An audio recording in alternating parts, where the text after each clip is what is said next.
Hi everyone, it's Shelly, the Financepreneur, and welcome to another episode of the Financepreneur Podcast, the podcast that's getting you financially lit so that you can build big business. This is the place where entrepreneurs meet, and I'm so excited to meet with you once again today. And y'all, guess what? Guess what we're gonna talk about? We're gonna talk about fraud alert. Okay. Did y'all know that the number one crime in the world across the whole globe is identity theft? Literally, it is identity theft. People are out here stealing identities, being fraudulent. But I want to talk about it from a different angle. So while that's very important, and we want to protect ourselves, because let me tell y'all something real quick. If your credit score is 600 and below, you don't have to worry about fraud alert, okay? You don't have to worry about somebody stealing your credit. We're going to work on credit, and we're going to get you to the 700 and 800 club. And at that time, yes, we want to make sure that you're protected so that people aren't stealing your identity and having shopping sprees and elaborate vacations on your account. That's something that we're going to talk about in a later episode. But what I want to talk about today, when I say fraud, I'm talking about imposter syndrome. Has anybody ever had that imposter syndrome? I know I have, okay?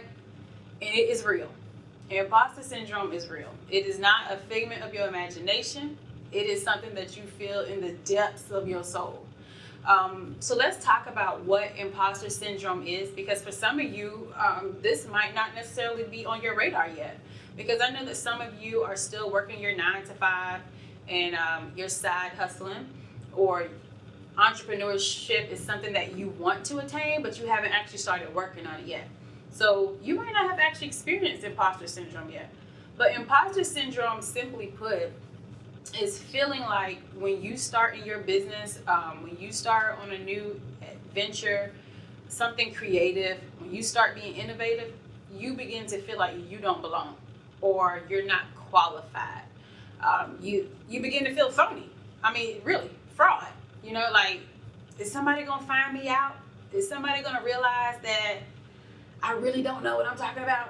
That I'm not qualified to be here?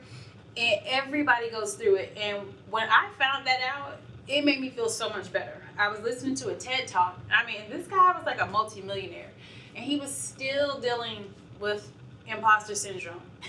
He's cashing big checks, and he's still feeling like one day somebody's going to find out that I really don't belong here.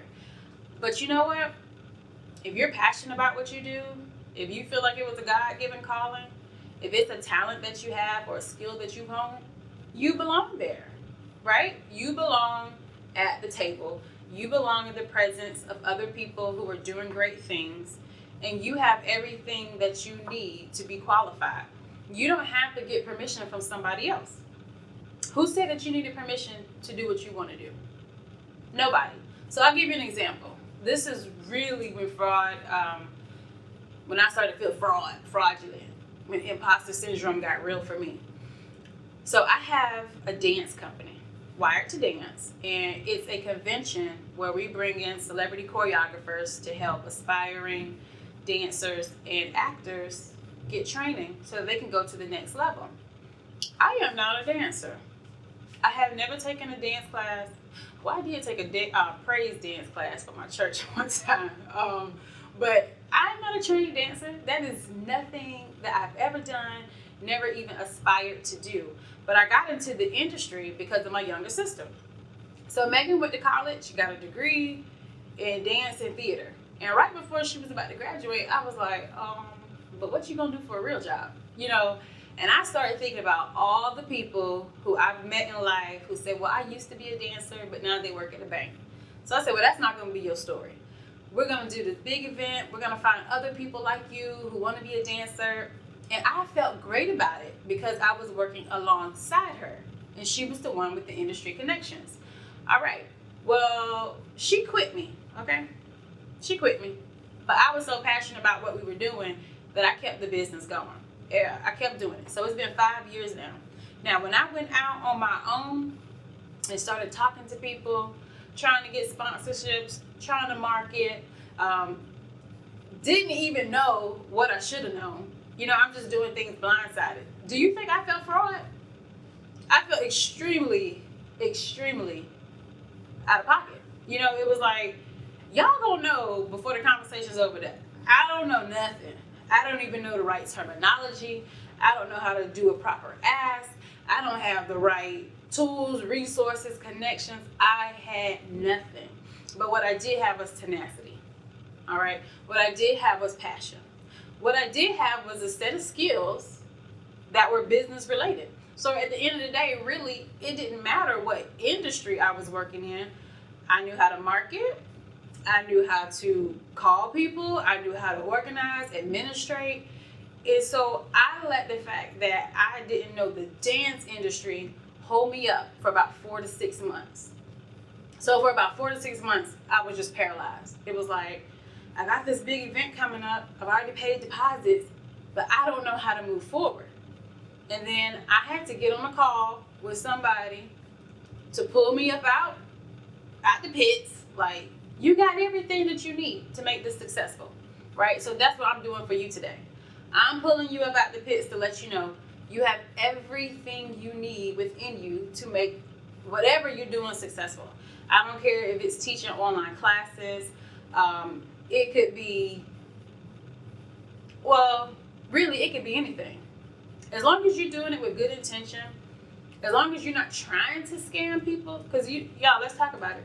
Some people really are scammers, okay? I mean, we don't have the words for no reason. Some people really are scammers.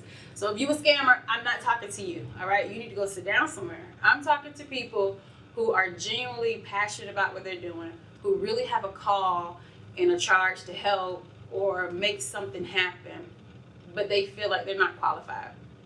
You are qualified.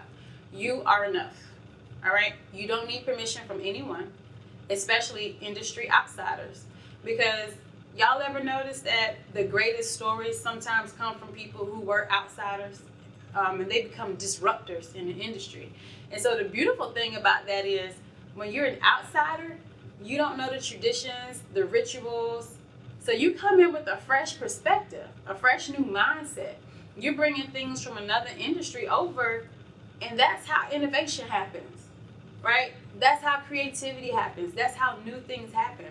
So don't feel fraud, all right?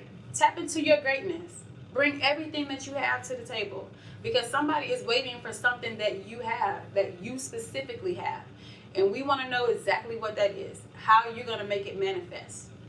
All right? So we know that fraud is the #1 crime across the globe, but it's not among us. All right? We're going to do what we got to do, because somebody is literally waiting on what we have to offer. And so we know that at every level, remember I told y'all, this guy was a multimillionaire that I was watching on the TED Talk. I wish I remembered his name so you could look him up.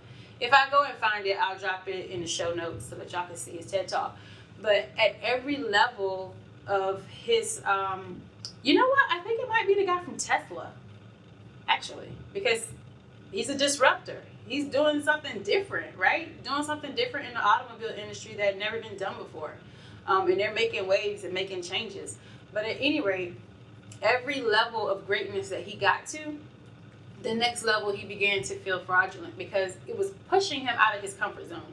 Whenever we're comfortable, we become an expert at something. We know how to do it with our eyes closed. That's easy. That's easy. We can rely on everything we already know to be true. But as soon as you step over into uncharted territory, that's when things start to hit you. So I'm here to challenge you to step on over, go into the uncharted territory, use everything you got, bring all your creativity, all your innovation, and let's make something happen. Let's be disruptors. Let's be change makers, change agents, all right? So just remember, when you start feeling fraud, you got to get it out your mind. It's just a mindset trick. Go and read something positive. Listen to this episode of the podcast. Do something. But whatever you do, make sure you keep moving forward. Don't allow, even if somebody else is telling you, what do you know about that? Because I've had a lot of that happen too. I'll tell somebody what I'm working on. But what do you know about that? That's not the industry you're from. That's okay. That is okay. Because I bet you I'm doing more than you. But we're not about comparison. But that's a reality, okay? So just remember, you don't need permission. You are enough. And that's pretty much it. I just want to encourage you to keep moving forward. You got big business to fill, all right? So I want you to stay lit. And I'll see y'all in the next episode.